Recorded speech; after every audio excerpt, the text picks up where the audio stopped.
ठोकरे खाकर भी ना संभले तो मुसाफिर का नसीब, राह के पत्थर तो सिर्फ फर्ज अदा करते हैं। नमस्कार दोस्तों, एक बार फिर से स्वागत है आप सभी लोगों का। आपने आज देखा होगा कि वर्तमान समय में सेकंड ग्रेड के लिए भी विज्ञप्ति जारी हो गई है। आज इस पर हमने बात भी करनी है। सेकंड ग्रेड पे हमारे पास कितने पद मौजूद हैं और विज्ञान विषय के लिए कुछ लोगों ने फोन किया है, कुछ लोगों के मेरे पास में व्हाट्सएप कॉल और व्हाट्सएप के माध्यम से मुझे पता चला है कि सर क्या रहेगा। एक्चुअली हम बात करते हैं जो विज्ञान के विद्यार्थी होते हैं उनके लिए क्या क्या बाधाएं रह सकती हैं, या सेकंड ग्रेड जो अपन बात करते हैं वो किस तरह से विज्ञान के लिए वरिष्ठ अध्यापक के लिए एक महत्वपूर्ण विज्ञप्ति है अभी तक की। देखिए, हमने प्रयोगशाला सहायक की बात करी है, लेकिन यहाँ पर थोड़ा सा परिवर्तन होता है जब अपन ग्रेड सेकंड की बात करते हैं। देखो, ग्रेड सेकंड के अंदर विज्ञान विषय में अगर आप देखते हैं तो पेपर दो होते हैं। फर्स्ट पेपर हमेशा जीके का होता है और सेकंड पेपर आपका आएगा साइंस का, यानी कि आपके विज्ञान का। विज्ञान का यह पेपर किस पर आधारित होगा, तो आपका जो 10वीं कक्षा है वहां से हम प्रारंभ करते हैं, यानी कि 10वीं से 12वीं तक का आपको पूरा सिलेबस देखना ही है, साथ में ग्रेजुएशन का, है ना। यानी कि अगर आपके ग्रेजुएशन के अंदर बॉटनी थी, जूलॉजी थी और केमिस्ट्री थी, तो इन तीनों में से भी हमको पढ़ना ही है। लेकिन यहाँ पर एक चीज और जुड़ जाती है, क्योंकि मैंने यहाँ पर 12वीं कक्षा की बात करी है, 12th कक्षा की बात करी है, तो यहाँ पर हमारे पास में भौतिक विज्ञान यानी कि फिजिक्स भी जुड़ती है। विज्ञान विषय वाले विद्यार्थियों के लिए जो अच्छे विद्यार्थी हैं, या यूं कहूंगा कि जिनकी नियमित जिन्होंने अध्ययन कर रखा है, तैयारी कर रखी है, उन लोगों के लिए सबसे पहले जो बॉटनी और जूलॉजी है, बॉटनी और जूलॉजी, बॉटनी और जूलॉजी यानी कि हम इसको कहते हैं बायोलॉजी, है ना। जो बायोलॉजी है वो आसान है, ऐसा तो नहीं कहना चाहिए लेकिन फिर भी आसान है, मैं ये कहूंगा, क्योंकि आप लोगों ने इसको 11वीं 12वीं में पढ़ी है, आप लोगों ने इसको ग्रेजुएशन में पढ़ी है, आपको उसके अच्छे कंडीशन से ज्ञात है उसको। लेकिन यहाँ पर आती है केमिस्ट्री आपकी और साथ में आ जाती है फिजिक्स। तो फिजिक्स जो आती है वो थोड़ी सी आपको कठिनाइयां दी जाती है, थोड़ी सी प्रॉब्लम दी जाती है, क्योंकि जिन लोगों ने यूं कहूंगा कि 12वीं तक तो फिजिक्स पढ़ी है, यानी कि 11वीं 12वीं में तो आपने फिजिक्स पढ़ी है, लेकिन कॉलेज टाइम में आपकी फिजिक्स छूट जाती है और वहां से प्रश्न उठते हैं और वहां से प्रश्न बनते हैं, और सेकंड ग्रेड का जो पेपर है वो निर्धारित होता है यहाँ से, यूं मैं कह सकता हूँ।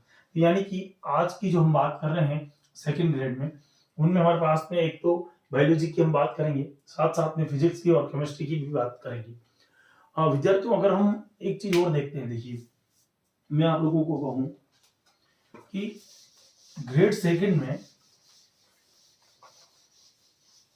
विज्ञान के लिए अपने को अगर हम थोड़ी सी प्लानिंग करें कि किस तरह से सेकंड ग्रेड अध्यापक का जो रहेगा उसमें हमारी क्या रणनीति रहनी चाहिए। अगर हम रणनीति की बात करें, क्योंकि कोई भी चीज हो बिना रणनीति के नहीं जीती जा सकती, अच्छे अंक लाने हो या फिर कोई व्यवसाय में हो, कहीं पर भी हो, रणनीति एक महत्वपूर्ण होती है। तो हमारी क्या प्लानिंग रहेगी।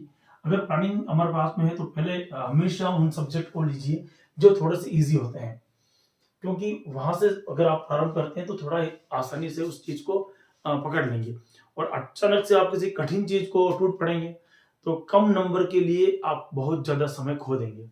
तो सबसे पहले जहां तक मैं मानता हूं, 11th क्लास के अंदर और 12th क्लास के अंदर जो आप लोगों ने पढ़ा है उन नोट्स को उठा लीजिए और उनको पढ़ना चालू कीजिए। हो सकता है अभी अभी आपके पास में आपने बीएससी थर्ड ईयर कंप्लीट किया हो, है ना, बीएड कंप्लीट किया हो, तो आपकी योग्यता आपको पता है ना, आपके पास में बीएससी होना चाहिए और उसके साथ साथ में आपको बीएड होना चाहिए, है ना। ये आपकी योग्यताएं हैं, तो बिना बीएड के तो वैसे आप पॉसिबल ही नहीं है, आप समझ ही चुके हैं। तो अगर मैं इसकी बात कर रहा हूँ 11th और 12th की मैं यहाँ पर बात कर रहा हूँ, तो 11th 12th में जितने भी टॉपिक हैं जीरो लेवल से उठाना है। जीरो लेवल हमेशा ध्यान रखना, जीरो लेवल सजीवों का जीवन, सजीवों का जीवन यहां से प्रारंभ होगा। सजीव निर्जीव वो वाले क्लास प्रारंभ होगी, फिर कोशिका आएगी, उसके बाद में उत्तक और अंग तंत्र, जो अंग तंत्र हैं इनमें आपको सारे अंग तंत्र पढ़ने हैं, जिसमें तंत्रिका तंत्र पढ़ना है, लेकिन शुरुआत में तंत्रिका तंत्र नहीं पढ़ना है। अगर शुरुआत में आपने तंत्रिका तंत्र और कंकाल तंत्र पढ़ लिया तो आपको थोड़ी सी कठिनाई होगी, ये कहूंगा। तो शुरुआत के अंदर आपको हमेशा ऐसी चीजें पढ़नी है जो थोड़ी इजी हो। ऐसे तंत्र पढ़ने हैं जैसे कि आप संवेदी तंत्र पढ़ सकते हैं, जिसमें आप आंख है, कान की संरचना है, इन चीजों को आप उठाइए। फिर आप पाचन तंत्र पढ़िए,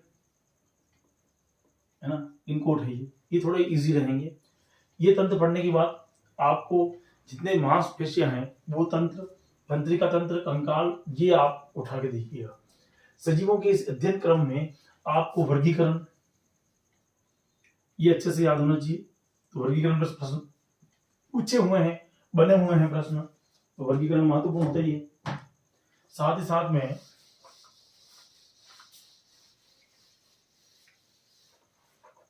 और क्या महत्वपूर्ण है, पूरा टॉपिक अगर आप देखते हैं तो 11th-12th की पूरी किताब यूं समझ लीजिए, और साथ में आपके पास में यूजी का तो है ही है, पीजी का तो है ही है, जो भी आपके पास में मैटर हो। तो शुरुआत अगर आप कर रहे हैं तो पहली बात होगा, ये वस्तुनिष्ठ प्रश्न है, यहाँ पर ही आप लोगों को विकल्प प्रारंभ हो जाएंगे। और विकल्प वाले प्रश्न में आपको पता है कि पहले तो ABCD आती थी, है ना, अब वो शब्द आते थे, 4 विकल्प होते थे, और अब कठिनाई का लेवल क्या कर दिया इन्होंने, बढ़ा दिया है। 4 लेवल तो रहेंगे, लेकिन सुमेलित कीजिए वो वाले प्रश्न भी इसमें है। तो यानी कि विज्ञान का अब जो पेपर है उतना इजी कहना सही नहीं होगा। आप लोगों को शुरू से, प्रारंभ से जो पाठ्यक्रम है उनको पढ़ना होगा, और तब जाके अगर हम बात करेंगे तो संभव हो पाएगा। पद का जो वितरण है आप लोगों ने देखा होगा, अगर नहीं देखा है तो मैं आपको स्क्रीनशॉट उसका डाल देता हूँ। पद का वितरण जो किया गया विज्ञान के लिए, कुछ अच्छे ढंग से इन्होंने वर्गीकृत किया है, लेकिन अपने को तो केवल एक सीट चाहिए, तो उसके हिसाब से ही आपको मेहनत करनी है कि चलो एक सीट अपने को मिल जाए उस चीज के लिए। और उसके लिए आपके पास में सबसे पहले मैं बात वापस कह रहा हूँ, 11वीं-12वीं की पाठ्यक्रम को आपको कंप्लीट करना है। खाली 11वीं-12वीं से कुछ नहीं होगा, लेकिन एक बार आधार के लिए आप 11th-12th को पकड़िए। फिर अगर आप फिजिक्स में जा रहे हैं तो विमाएं हैं, सबसे पहले आपको विमाएं पीछा नहीं छोड़ेगी। केमिस्ट्री में जा रहे हैं तो आपके पास में रासायनिक सूत्र आपको पीछा नहीं छोड़ेंगे। ये कठिनाई लेवल का जो, अगर आप रीट की बात कर रहे थे तो रीट में आप लोगों ने जो पढ़ा है वो यहाँ पर केवल 5% भी नहीं है उसका, है ना, यानी कि रीट खाली 5% है किसका, ग्रेड सेकंड का।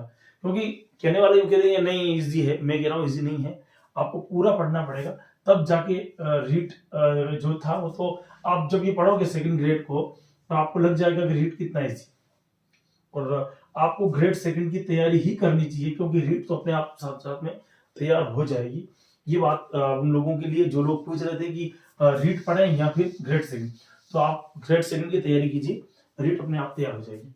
हम क्या कर सकते हैं इस चैनल के माध्यम से आप लोगों तक पहुंचने में, हम एक क्लास ले सकते हैं प्रतिदिन वाली, या जब भी समय हो तो उस कक्षा को आपके लोगों के सामने रख सकते हैं, कुछ टॉपिक उठा के रख सकते हैं, कोशिश कर सकते हैं कि आप लोगों को जो महत्वपूर्ण टॉपिक हैं उनके बारे में हम बता सकें। तो अगर ग्रेड सेकंड के आप विद्यार्थी हैं और आपको अगर इसके बारे में जानना है कि और किस तरह से बेहतर कर सकते हैं, तो मैं आपको मेरा नंबर दे रहा हूं ताकि आप उसमें,